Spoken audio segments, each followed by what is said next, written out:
বন্ধুরা, সপ্তাহের প্রথম দিন চলে এলাম একটা বড় ভিডিও নিয়ে। মনটা খুব খারাপ, এখনও ব্লগ খোলেনি। কবে ব্লগ খুলবে জানি না।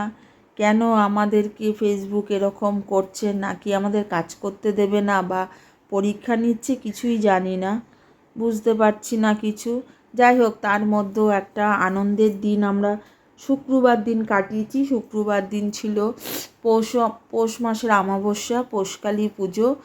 আমার এক বৌদি বাড়িতে গত বছর আমি গিয়েছিলাম, এই বছরও গিয়েছি। মানে পুজো হওয়ার 1 মাস আগের থেকে আমার নেমন্তন্ন, মানে ফোন করে কখন যাব, কি কি করব। মানে তার বাড়িতে পুজো, সে কিছু জানে না, সব কিছু আমাদের উপর ছেড়ে দেয়। আমরা নিজের বাড়িতে পুজোর জোগাড় করেছি না বৌদির বাড়িতে গিয়ে করছি, আমরা নিজেরাও সেটা বুঝি না।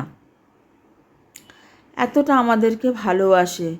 জানি না, কিছু কিছু মানুষ আমাকে ভগবান দিয়েছে বা আমার কাছে পৌঁছে দিয়েছে। কতটা ধরে রাখতে পারবো আমার জানা নেই, তবে চেষ্টা করি আমার নিজের দিক দিয়ে যে তাদেরকে ধরে রাখার জন্য। এই হচ্ছে সেই বৌদি, কোমরে চোট পেয়েছে, বসে বসে ডিরেকশান দিচ্ছে। কোনো রক্তের সম্পর্ক নেই, বিনা রক্তের সম্পর্ক, কিন্তু কেউ দেখলে মনে হবে না যে এই বৌদি আমার কেউ না। মনে হয় যেন নিজের থেকেও অনেক কাছের মানুষ। মানে হয়তো কিছু কিছু জায়গা আমি খুব লাকি, এই কিছু মানুষকে আমি পেয়ে। যাই হোক, এই যে ভোগের রান্না করছি আমি আর আমার নিজের বৌদি, আমার জ্যাঠু দাদার বউ। এই বৌদিও ভীষণ ভালো। এই বৌদি সত্যি, যখন যেখানে দেখা হোক বা মন খারাপ হলে কী করে তাদের ফোন চলে আসে আমার কাছে আমি জানি না। হয়তো উপরালাই তাদের ফোন পাঠিয়ে দেয়। কথা বলে, গল্প করে, মজা করে সব ঠিকঠাক হয়ে যায়। আর যে লুচি ভাজছে সে আমার এক কাকিমার বৌমা, সে সহযোগিতা করে। এই 2 বছর হচ্ছে মানসিক পুজো, সামনের বছর হলেই হয়ে যাবে, আর বৌদি পুজো করবে না। যাই হোক, এই দিনটা খুব মিস করব। তার মধ্যে আমরা এই যে আড্ডা দিচ্ছি, গল্প করছি, মজা করছি, মানে সত্যি দিনটা খুব ভালো গেছে। ফেসবুকের কথা ভুলেই গেছিলাম, কারণ কারো ঘরে যেতে পারবো না, কমেন্ট করতে পারবো না, পুরো বন্ধ করে রেখেছিলাম। দেখো না, রান্নার মাঝে মাঝে আমরা মজা করেছি, যাই হোক নাচানাচি করেছি, সেই ভিডিওগুলো তোলা হয়নি। হ্যাঁ, ওই বৌদির সাথে একটু খুনসুটি করছি, যে বসে বসে ডিরেকশান দিচ্ছ, ফটোগুলো ভিডিওগুলো ঠিক করে করো, তা বৌদি আবার করছে। মানে সত্যি খুব মজা করেছিলাম। মজা করতে করতে কীভাবে যে এত ভোগের রান্না, তারপরে ফলের নৈবেদ্য সব সাজানো হয়ে গেল, বুঝতেই পারলাম না। দিনটা এইভাবে আমাদের কেটে গেল। এই যে একদিকে খিচুড়ি আর একদিকে পোলাও হচ্ছে, এটা আমাদের আরেক বৌদি করেছে। এটা আমরা করতে পারবো না, যেহেতু আমরা ব্রাহ্মণ না। যেগুলো করতে পারবো সেগুলো করেছি।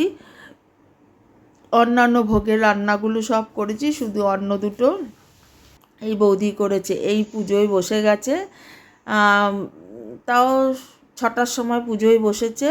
ঠাকুরমশাই পুজো করছে। এবার আর বক বক করবো না, তোমরা পুজো দেখো, মাকে দর্শন করো। মা মঙ্গলময়, সবার ভালো করুক, আমি সেটাই চাই। আমারও ভালো করো মা, তার সাথে সবার ভালো করো, সবাইকে ভালো রেখো। এই মালা পড়াচ্ছে, আস্তে আস্তে পুজো কমপ্লিট হবে। পুজো কমপ্লিট হতে তো প্রায় রাত্রি 12:30 বেজে গিয়েছিল। যাই হোক, তোমরা দেখো, ভিডিওটা অনেক বড় হয়েছে, কেমন হয়েছে অবশ্যই তোমরা লাইক কমেন্ট দিয়ে জানিও ভালো হলে। এবং আমি হয়তো গুছিয়ে সব বলতে পারলাম না, যাই হোক আমার যতটুকু বলার মতন ছিল আমি বলেছি। আবার বলছি, মা সবার মঙ্গল করো, সবাইকে ভালো রেখো, তার সাথে আমাকেও ভালো রেখো মা, তুমি নিজেও ভালো থেকো। তুমি ভালো থাকলেই তো জগৎ ভালো হবে, সবার ভালো হবে। চলো টাটা, তোমরা দেখো শেষ পর্যন্ত পুজোটা।